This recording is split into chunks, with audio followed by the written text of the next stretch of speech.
یہ جسے دیکھیے ایک بات اور عرض کر دوں، اب لکھنؤ ہے نا، یہاں شہر و ادب بھی ہے اور شہر علم و فقاہت بھی، تو دونوں باتیں عرض کر کے آگے بڑھوں۔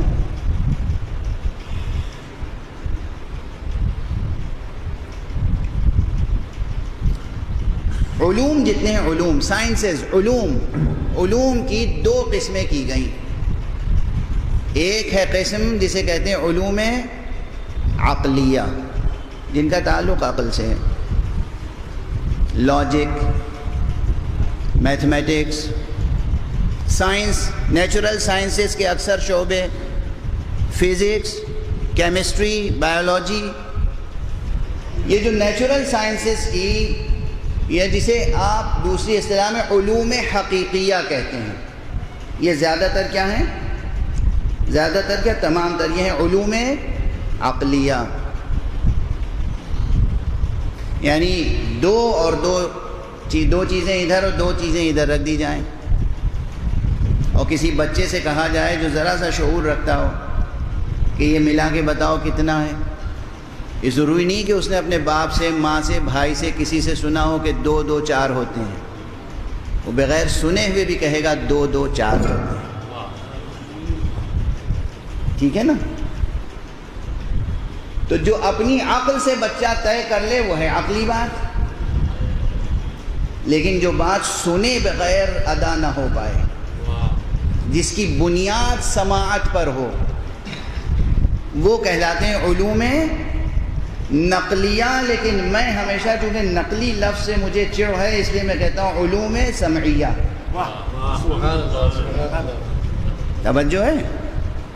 تو ایک حصہ ہوا علوم عقلیہ، ایک حصہ ہوا علوم سمعیہ۔ علوم سمعیہ سے مراد کیا ہے؟ آپ اسے علوم سمعیہ کہہ لیں یا علوم نقلیہ۔ نقلیہ کیوں کہتے ہیں اور سمعیہ کیوں کہہ سکتے ہیں؟ سمعیہ اس لیے کہ اس کا دار و مدار سماعت پر ہے۔ اہل لکھنؤ کے محاورے غیر لکھنوی نہیں طے کر سکتا کہ کیا ہیں جب تک کہ وہ لکھنوی لوگوں سے سنے نہیں۔ اسے کہتے ہیں کیا؟ سننے کو کیا کہتے ہیں؟ سمع کہتے ہیں نا۔ عربی زبان آپ نہیں سیکھ سکتے جب تک کہ عرب سے سنے نہیں، اور یہ علم آگے کیسے بڑھے گا؟ جب تک کہ آپ سے دہن بدہن اور سینہ بسینہ نقل نہ ہو۔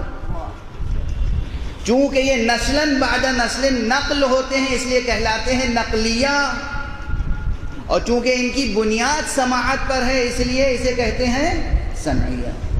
واضح ہو گئی بات؟ تو علوم کے دو حصے ہیں، ایک ہے علوم عقلیہ، ایک ہے علوم سمعیہ یا نقلیہ۔ اس میں ایک تقسیم اور ہے، ایک ہے علوم حقیقیہ اور کچھ ہے علوم اعتباریہ۔ اب اس کی وضاحت میں زیادہ وقت نہیں صرف کروں گا، ورنہ مجلس بالکل پھر لوگ کہیں گے کہ یہ مجلس امام بارگاہ میں نہیں ہونی چاہیے تھی، امام بارگاہ میں غفران معاف کہ یہ سلطان المدارس میں ہونی چاہیے تھی۔ بہرحال سلطان المدارس ہو یا کوئی بھی مدرسہ ہو، کچھ علوم ہوئے علوم عقلیہ، کچھ علوم ہوئے علوم سمعیہ یا نقلیہ، کچھ علوم ہوئے علوم حقیقیہ، کچھ علوم ہوئے علوم اعتباریہ۔ سمجھ رہے ہیں؟ یہ سب یاد رہے گا جوانوں کو؟ علوم عقلیہ میں تو ارتقاء ہے، کیا علوم سمعیہ میں بھی ارتقاء ہے؟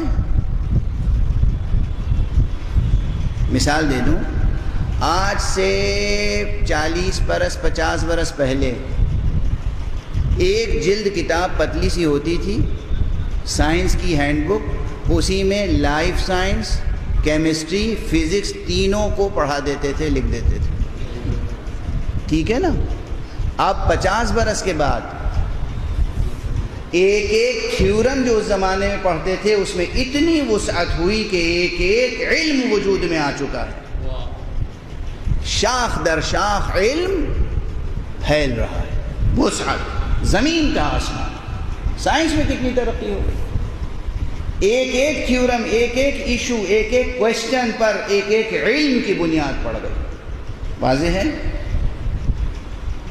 کیا یہ کیفیت علوم سمعیہ میں بھی ہے؟ اچھا علماء اتنے بیٹھے ہیں مجلس میں، اگر ان کی موجودگی میں اس طرح کی باتیں میں نہ کروں تو اور کیا کروں گا؟ ایک صلوات پڑھ دیجئے محمد.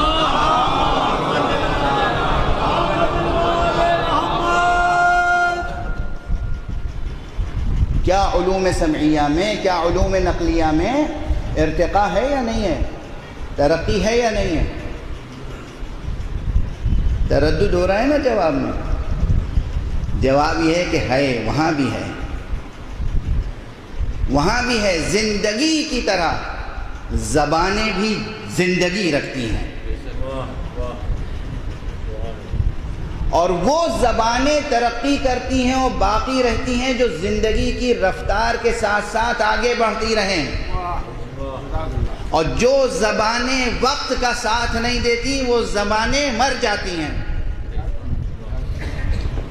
یہ تو ایک مثال ہے، اور یہ مجھ سے پہلے نہ جانے کتنے ناقدین اور کتنے محققین اور زبادہ کہہ چکے ہیں. یہ جملہ میں پہلی بار نہیں عرض کر رہا ہوں، میں ان کی کہی ہوئی بات دہرا رہا ہوں. اس کے علاوہ ارتقاء اور ترقی کے بہت سے اور رخ ہیں، جس میں سے ایک چیز کی طرف بس اشارہ کر رہا ہوں، اور وہ یہ ہے جو انشاءاللہ اہل زبان و ادب کے لیے بھی اور اہل فقہ و حکمت کے لیے بھی ایک قابل توجہ بات ہوگی انشاءاللہ. جو علوم ہیں، علوم نقلیہ، سینہ بسینہ نقل ہوتے ہیں، دہن بدہن نقل ہوتے ہیں، ان میں علوم شرعیہ ہیں. اکثر شریعت کے احکام. توجہ رکھیے گا، بہت نازک مرحلہ ہے یہ، بہت نازک بحث چھڑ گئی، اور میں سمجھتا ہوں لکھنؤ میں چھڑنی چاہیے.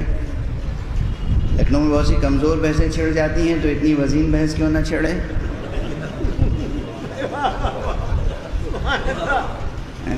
ایک صلوات پڑھ دیجئے محمد.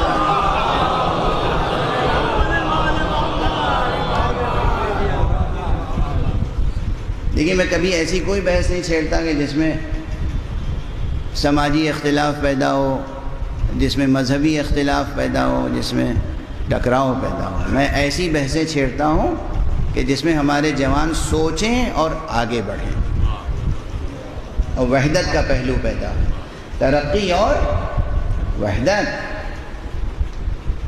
اب اس میں بہت سے سوالات کا جواب بھی ہے.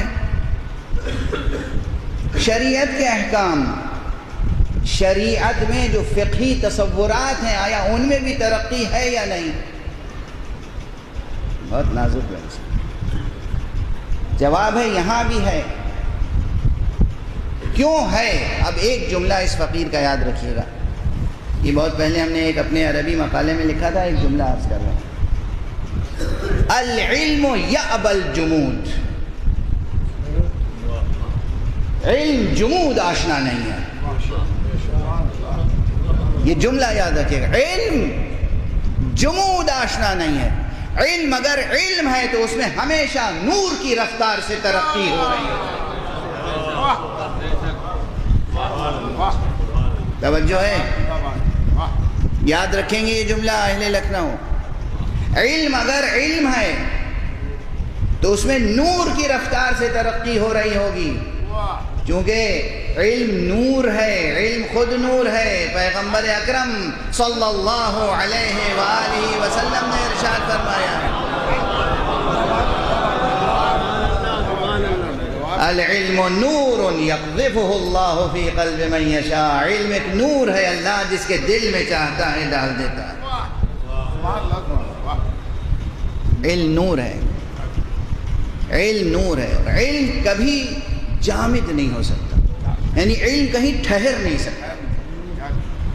علم کی مثال یہ ہے، یہ روشنی ہے، ایک منبع ہے اس کا، ایک مبدأ ہے، ایک مصدر ہے، ایک سرچشمہ ہے. ایک چھوٹا سا چراغ جلائیے، ایک چھوٹی سی شمع جلائیے، جہاں آپ نے جلائی ہے وہ شمع رکھیے، وہ تو مبدأ ہے. وہاں سے جو کرنیں نکل رہی ہیں اس کو کوئی راستے میں روک سکتا ہے؟ یہ جو شعائیں ہیں نور کی، یہ کہیں رک سکتی ہیں کسی کے روکے؟ عجیب و غریب کیفیت ہے، یہ رکیں گی نہیں۔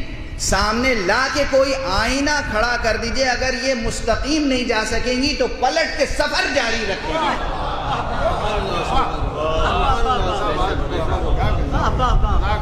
جسے سائنس میں انعطاف و انعکاس کے مظاہر کہتے ہیں، ریفریکشن اور ریفلیکشن۔ رکے گی نہیں نور کی کرن، سفر جاری رکھے گی۔